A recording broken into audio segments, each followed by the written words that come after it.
Hello, everybody. I am Hannah. This is Chris, and we are here with Chris Swenor, co-founder and CEO of Reach, and he is going to share a little bit about Reach with us today. So why don't we go ahead and kick it off? Do you want to tell us a little bit about your background, Chris, and how it brought you to Reach? Yeah. So my name is Chris. I am, as they said, that I am the CEO and co-founder of Reach. My background, though, is I've spent the last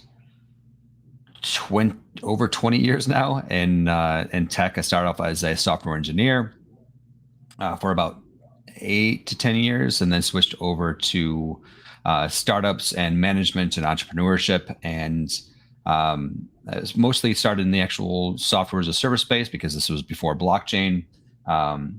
And I was a CTO I was CTO of at least one startup that was actually acquired. Then I moved over to as a CEO of my own software services company, focused on helping companies bridge from startup to growth stage, and that company was acquired off. And then I started I jumped into blockchain, the blockchain space full time about 5 years ago. I've been in the blockchain space at least part time since 2013, but full time devoted like me and my company since early 2017, and then started Reach in September of 2019. Wow. Congratulations. And sounds like, I mean, if you've been in the blockchain space since 2013, you're kind of one of the OGs. In 2013, what were some of the most memorable moments where you participated in the blockchain? Like I know, for instance, BitBasel, Scott Spiegel, he had purchased some Bitcoin in 2013. Obviously, it's appreciated quite a bit since then. But what were some of the most poignant moments in your blockchain history? Yeah, so in 2013, it's a kind of a funny story. How I got into Bitcoin was my friend was being a jerk. I bought him lunch, and it was a burrito, and I also bought him a seltzer. And I was like, "Hey, you never paid me back." So he decided to pay me back in this thing called Bitcoin, because he's like, I'll pay you back," and he paid me back in Bitcoin. And I actually still have that transaction, and that's because he paid it to me in Coinbase. I think back in the day, he was actually a beta tester in Coinbase, and I still have that account and that transaction. And around about every year, around the time that he gave it to me, I send him a screenshot of how much that Bitcoin is worth today. So what's that burrito? It literally says in the note for burrito. And there was actually two transactions. First one was for a burrito, and the second one was for seltzer. And the second one was for 50 cents of Bitcoin for seltzer. And now it's worth hundreds of dollars. That's awesome. Amazing.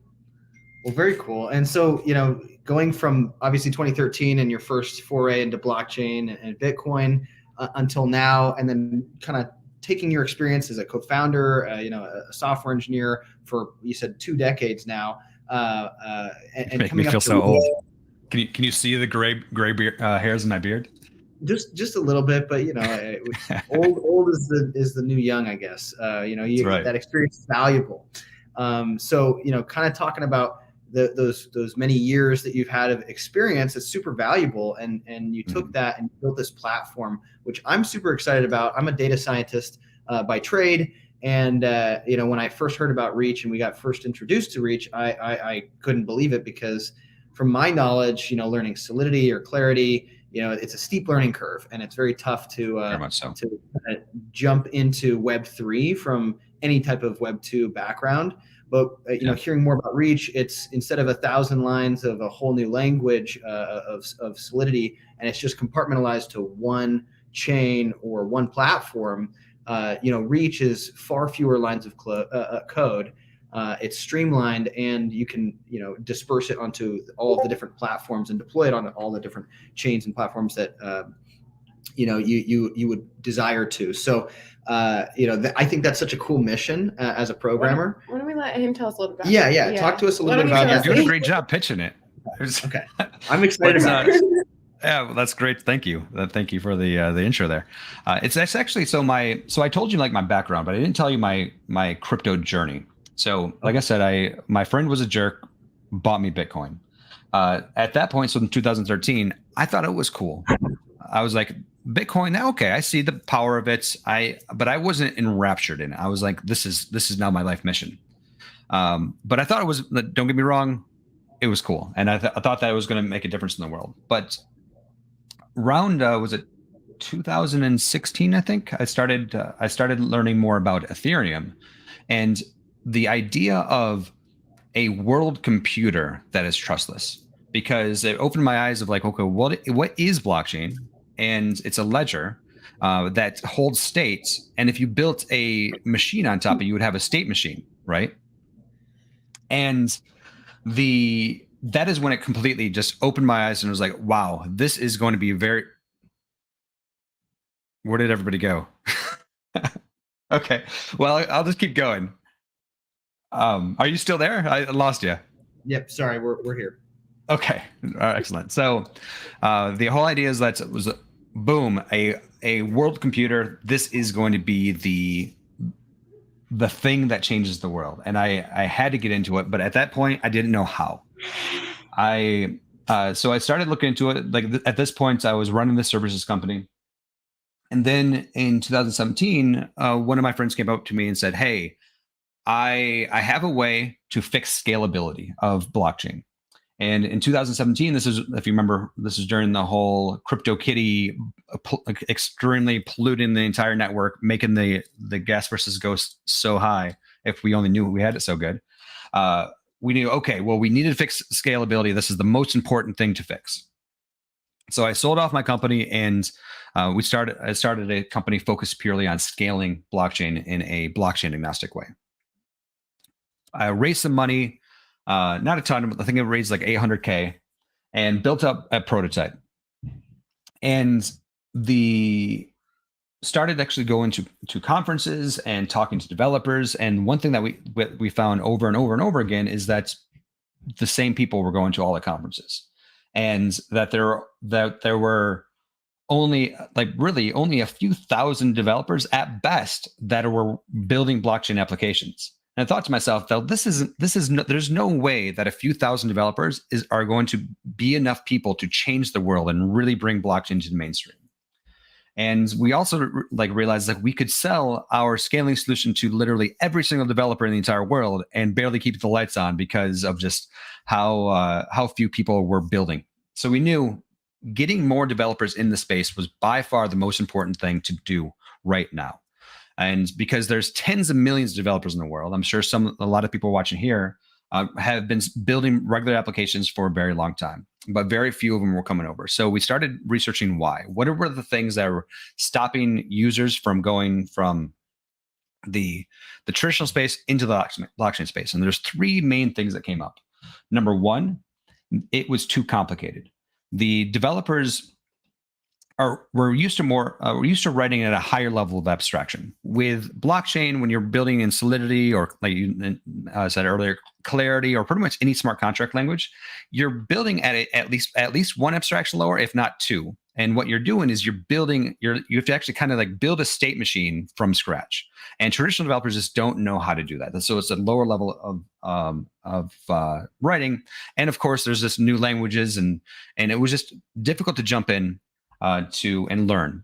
The second thing is that it was not only was it more complicated, it was much more risky, because if they made a mistake, which they were going to make a mistake, they would lose all of their users' money. So there's billions of dollars of loss because of bad code.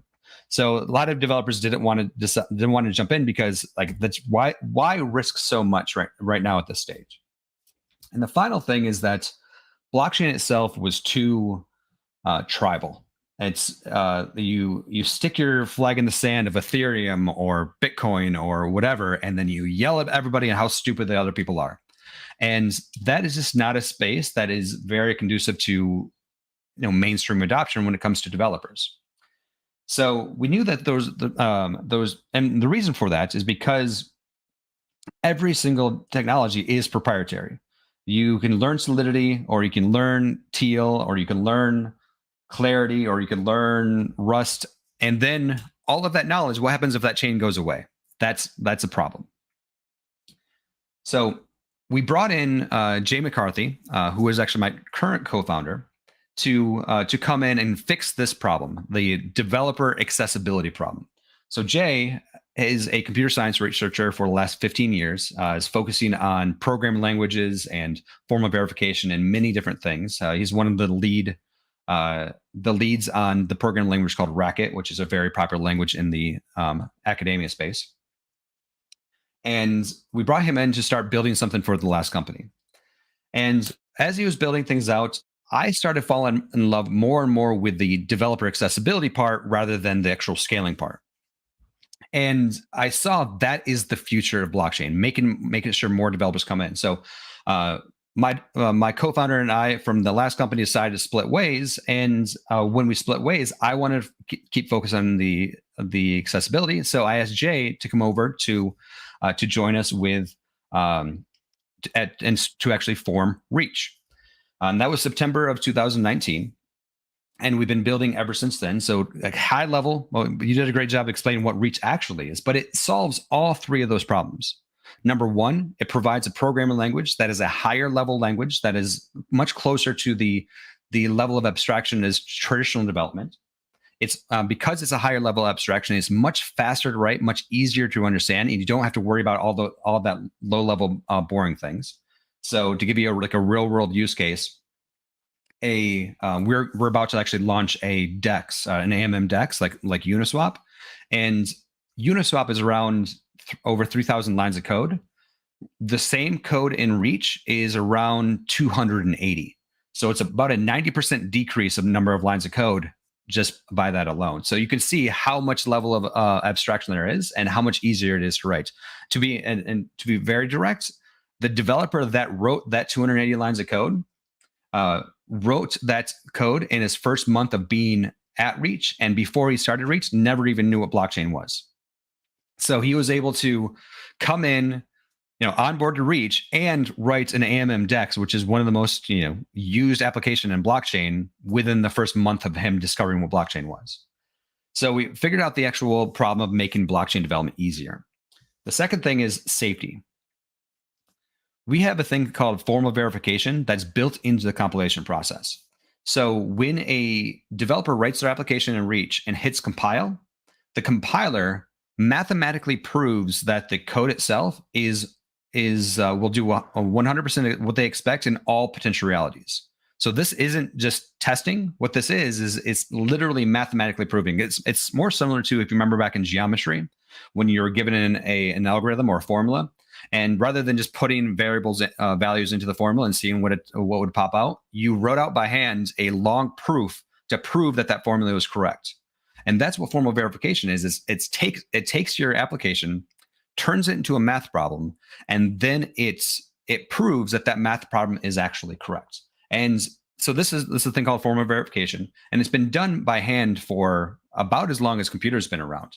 But it traditionally requires a PhD in mathematics to be able to create the actual the proofs to do this, and it takes about 10 times longer to create the formal proofs than it does to write the application in the first place. So it's not used hardly ever. NASA uses it, hardware manufacturers use it, pretty much anywhere where if there's a mistake, it's a really costly mistake. But guess what? Blockchain is one of those situations where if there's a mistake, it's a very costly mistake. But the best thing about Reach is that it automatically generates these proofs through the compilation process. So you get all of these tools that would traditionally cost you hundreds of thousands of dollars to outsource to get done automatically through just writing your application.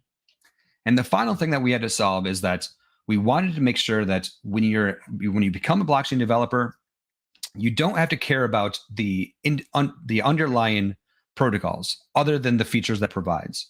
So we've abstracted the blockchains themselves away, so you can write your application in Reach, and when you compile it, you can just change the configuration and launch it on whatever chain that you want. Originally, we thought what people would do is they would write their application and then launch their application on multiple chains. That turns out not to be the case. But what we did find out is that by adding this functionality where we're separating the blockchains away, it completely removes all toxicity from our chats or like Discord channel, because nobody asks what chain you're building on or how much it's worth. They just say, I'm building this thing. Has anybody else built it? can anybody help me? And then no matter if they built on Algorand or Conflux or Ethereum or anywhere, people jump right in and help each other. So it's been a severe advantage as far as network effects go. Wow. I mean, I'm sure I'm speaking for a lot of developers and saying this is one of the coolest projects out there. Very exciting about that. So I'm curious, Reach does not have full accessibility to all chains, I'm assuming, Yet. right now. What are the next chains that you're, or like what are the top chains that you guys currently support, and what are the next chains that you guys are looking to add? So the next chain that what we currently support is the EVM. So anything that is Ethereum, Ethereum compliant, I think is the word that they use. But so Ethereum compliance. We do Algorand, which is a great chain that has solved the actual trilemma. So it's decentralized, it's low cost, and it's secure. And then we do Conflux, which we decided to partner with Conflux because they're very big in China. We wanted to make sure that's we could grow our Chinese market quite a bit. And then the next chain, so those are the three that we currently do. The next chain that we're going to be doing is Cosmos. And the one after that is still uncertain. We've been talking to the Cardano community. I know Solana, there's interest with Solana as well. But really, our business model is based off of aligning incentives with the underlying protocols. So our roadmap is really determined by our relationships that we create with the underlying protocols. So if you know of anybody, or if anybody's watching this says, man, Chris, I would really like it if Reach would output to X chain, make sure that you introduce us to their foundation or whatever their grant providers are, so we can figure out the relationship. Absolutely. So just to be clear, when you said Ethereum compliant, I know that Near has it's its own separate chain, but they have Rainbow Bridge between them, between Ethereum and Near protocol. Is Near supported right now? Do you know? It would be. It depends on Near. I don't know exactly. So a lot of people say that they're EVM compliant, but they're not really. Okay. The on-chain contracts that are written might be EVM compliant, but their clients a lot of times are completely different, or sometimes they don't include all of the functionality, or they think they do enough. This is actually one of the things that the Optimism layer 2 is recently came out with. When they released V1, it wasn't 100% compliant, so you had to tweak things to make sure things ran on. And when they released V2, it was 100%. Carl just wrote a blog post about the difference between, I forget that he uses two words, but he's like, there's EVM like, and then there's EVM exact, and it really depends on how exact they are to match to the EVM. Like, for example, Conflux, they have an EVM, but we had to do a ton of extra integration because they're entire client side, and it's not exactly EVM compliant. So we had to do a full integration to work on Conflux, even though they are EVM. Interesting. Okay. Well, Near, we're in contact with them, and they're a huge growing company. I think they just announced about 2 weeks ago an $800 million grant system for everybody. So definitely we can put you guys in touch with them. And I'm looking forward to seeing what you guys do with let's see, it's Clarity and where's the Bitcoin has the, oh my gosh, it's stalling right now, but where Miami Coin is, it's Stacks, right? So Stacks, Clarity, Miami Coin, we're partnered with them, and so we can definitely hook you guys up. That's really cool as well. Yeah, so I think Algorand is also a part of the coalition around Clarity, and they haven't implemented it yet, and I don't know what their plans are, but because we're so tightly coupled with Algorand, there's a chance that just by that alone, that we'll be able to output to Clarity if that is something that they end up ever adopting. Awesome, very cool.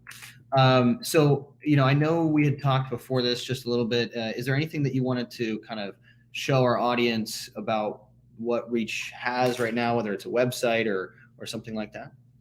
So one of the things that I would say is, number one, you can see this here, but if you're looking to learn to develop, go to docs.reach.sh. It's our documentation site. And then I tell everybody also to join our Discord. We now have had, I believe, over 3,500 developers that have built an application using Reach. And a lot of people ask me the question like, okay, well, what type of applications are they building? And we have entire companies, everything from decentralized stablecoins to decentralized bridges to lending platforms, NFT minting, auctions, pretty much everything that you can think of that people are building on blockchain, people are building with Reach. So don't worry about like, can Reach do X? Because the answer is yes, it can. And we're going to be making a big push. Like this is actually, I think, important around Art Basel is that we're making a big push around smart NFTs. And what smart NFTs are NFTs that have extra functionality.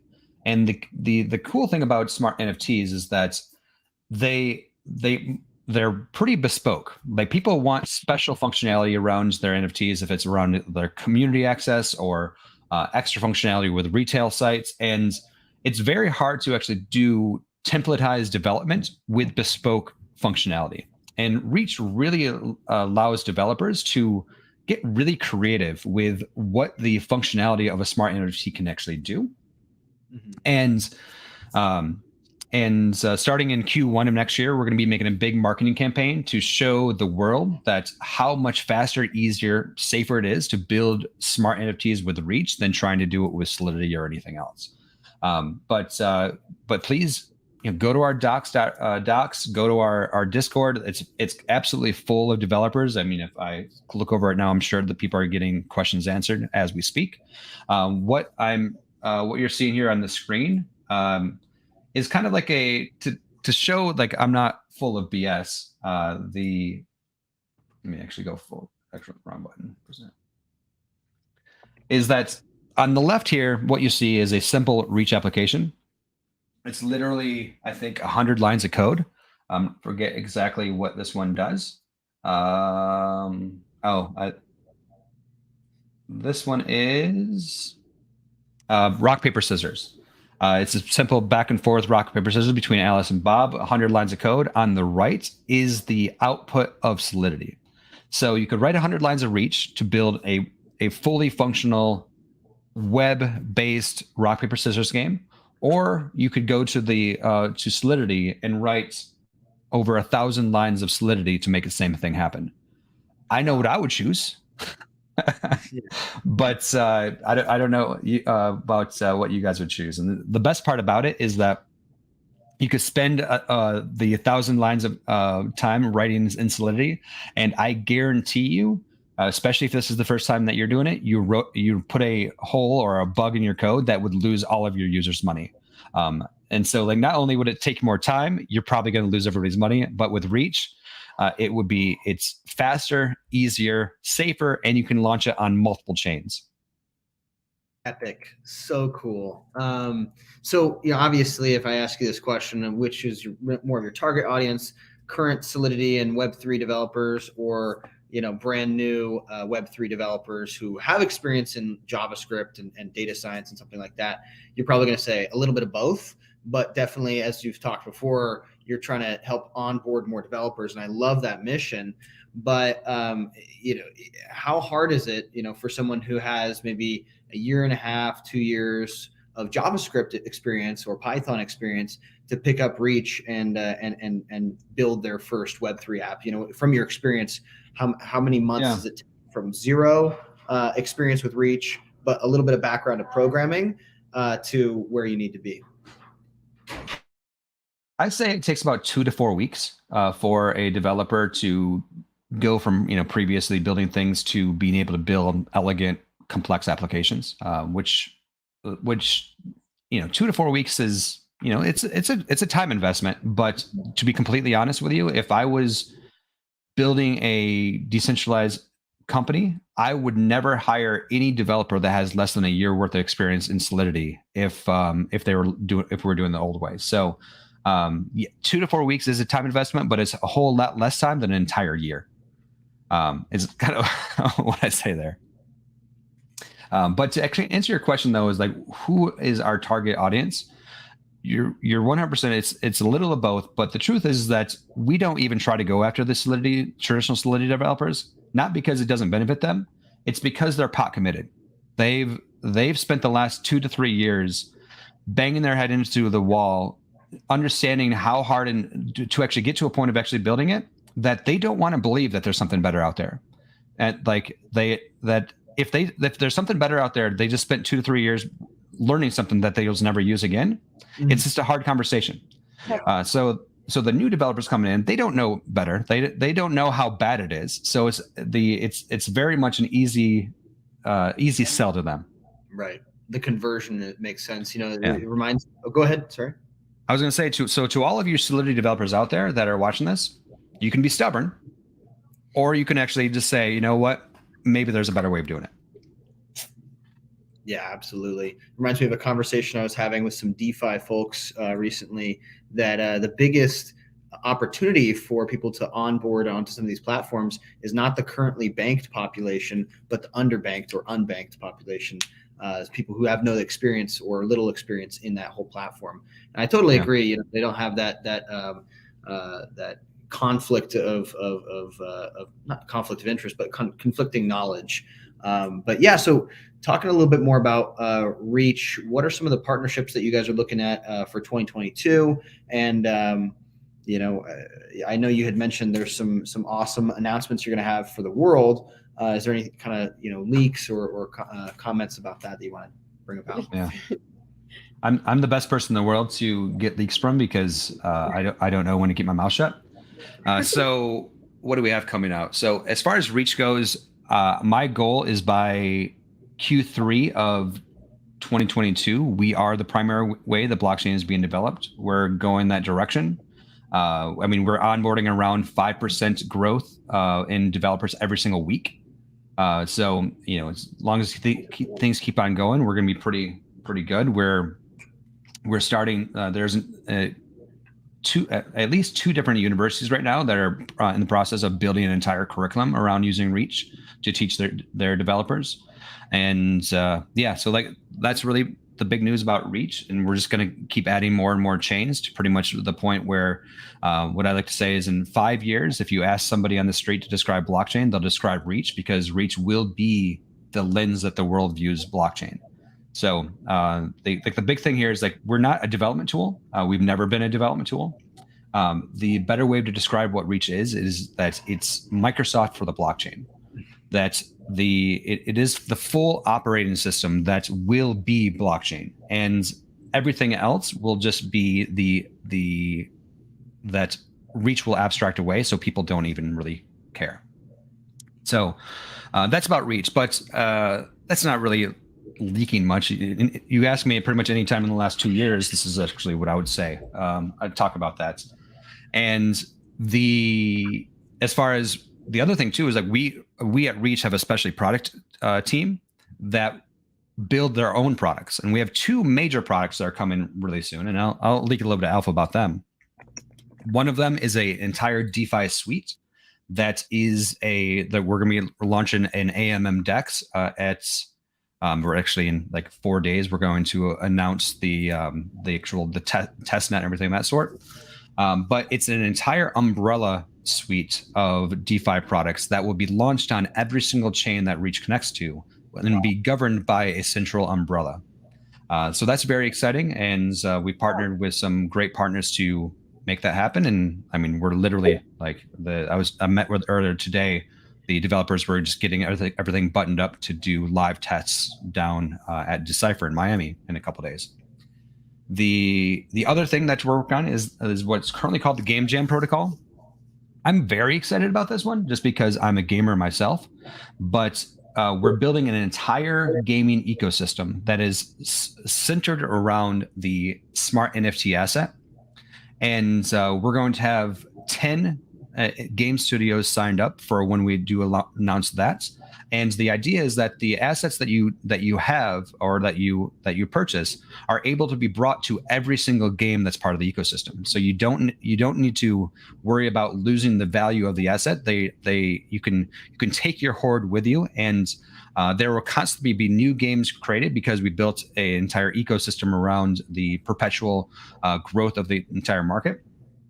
And it has DeFi built in, because we built a economic model that I call liquidity for liquid assets that allows for people that have the assets to lend out in a safe way the asset to many users and kind of borrow a lot of the economics from fractionalized banking. And there's a play to earn aspect to it as well. We brought in, I don't know how much you're in gaming, but the person that will lead this project is from Blizzard. He actually ran the infrastructure of Blizzard, and he's coming over to actually to build that out. Hopefully we'll making some announcements this next week about that. So that's a pretty big deal. I'll give you one more little bit of alpha that I don't think I've told anybody yet.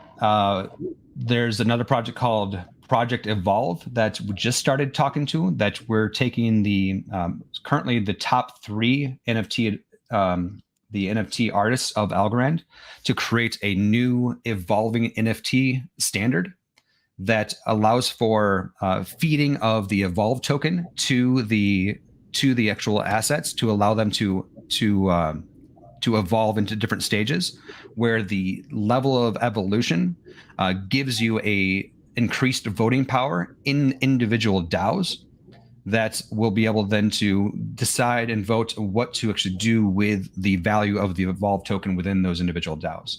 So that's coming as well. I would think that will probably, I'm hoping to launch that in March of next year. And there's a couple other things too, but there's a lot of stuff that we're working on.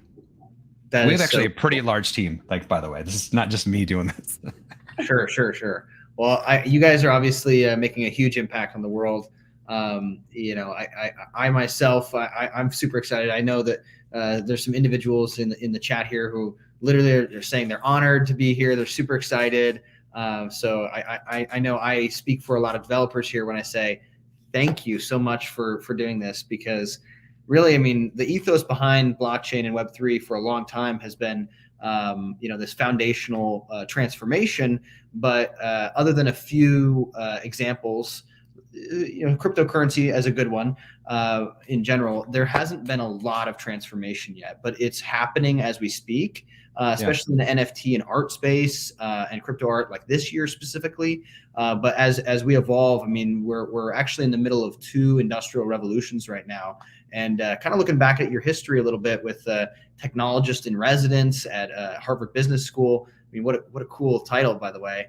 One of the things I'm most excited about and have been excited about for about 3 years now is the convergence of AI and blockchain. Are there capabilities currently, and what are the next steps for Reach with that kind of convergence and combining those 2 technologies? So one of the things that I'm going to shill a little bit, there's my co-founder and I do a podcast called Better on Blockchain, where we go through we go through multiple different industries, and we ask the question, could blockchain make this industry better? And we go through and say, okay, well, what would that product look like? Is it investable? And we build out entire project plans for these industries and give them away for free. So if you need ideas on how to use blockchain and make the world better, go follow us the podcast.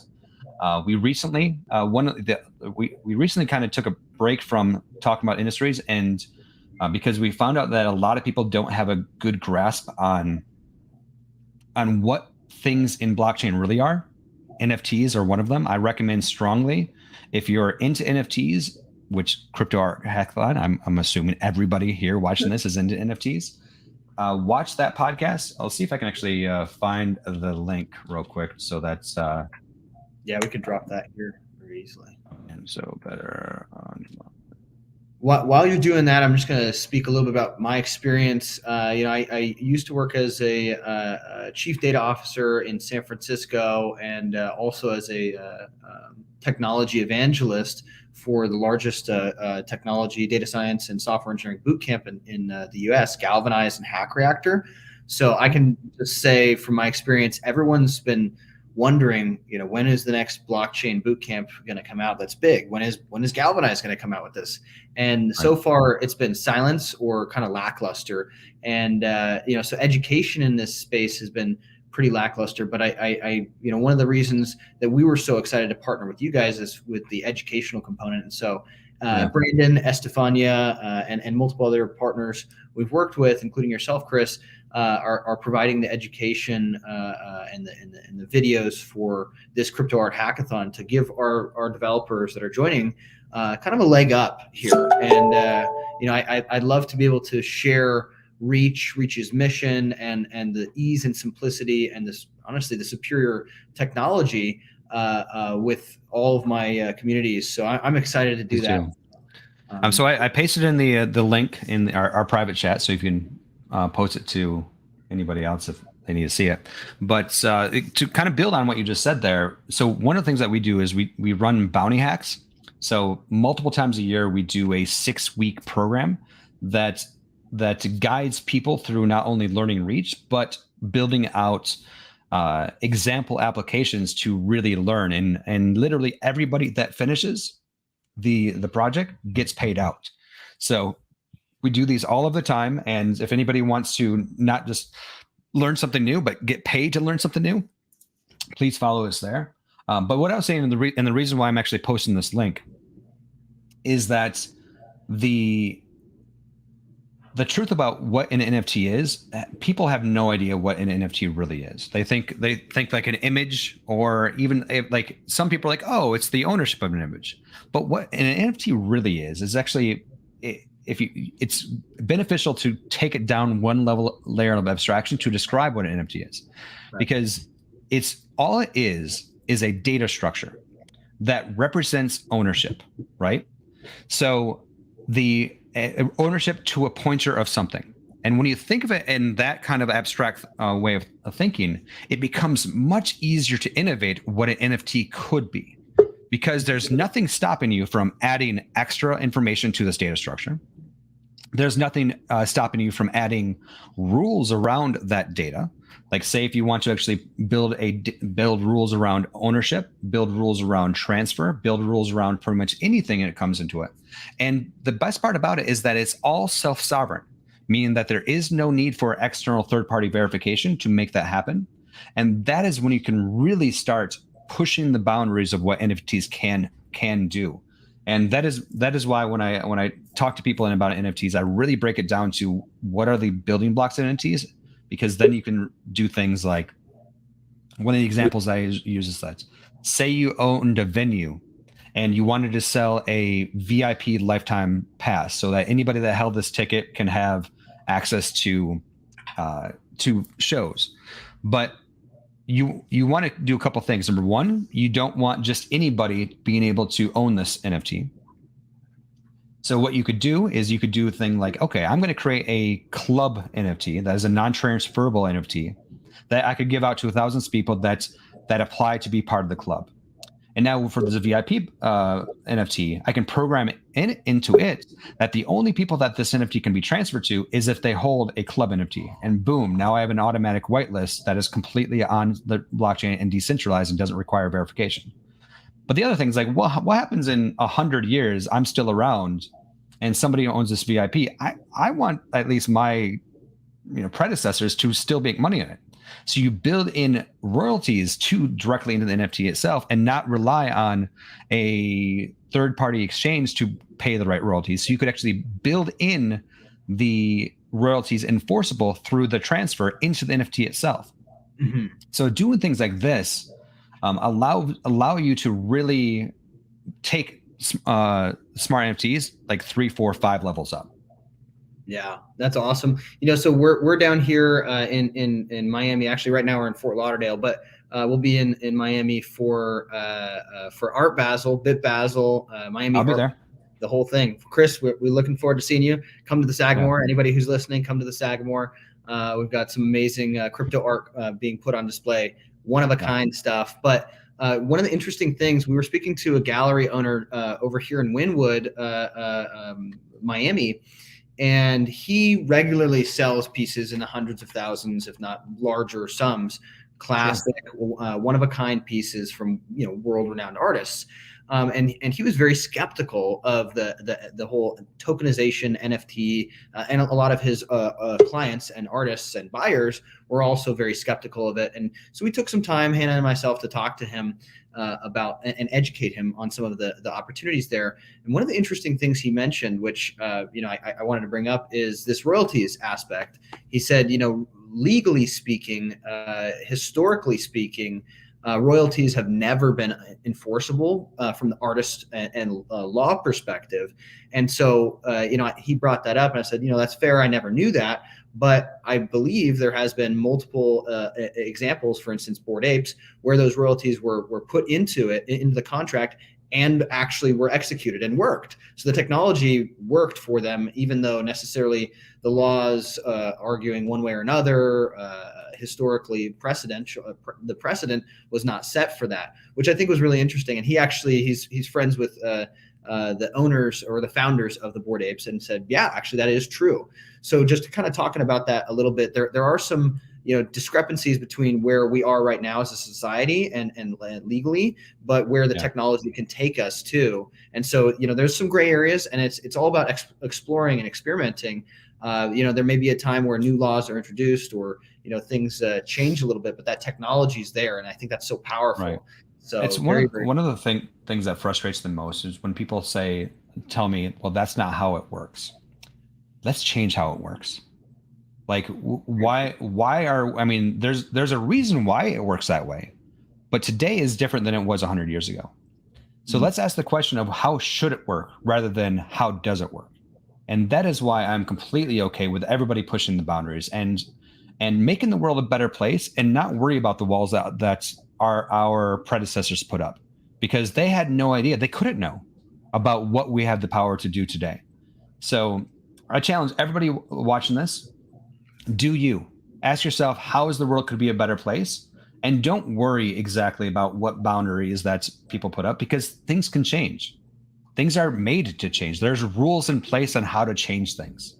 So don't be scared.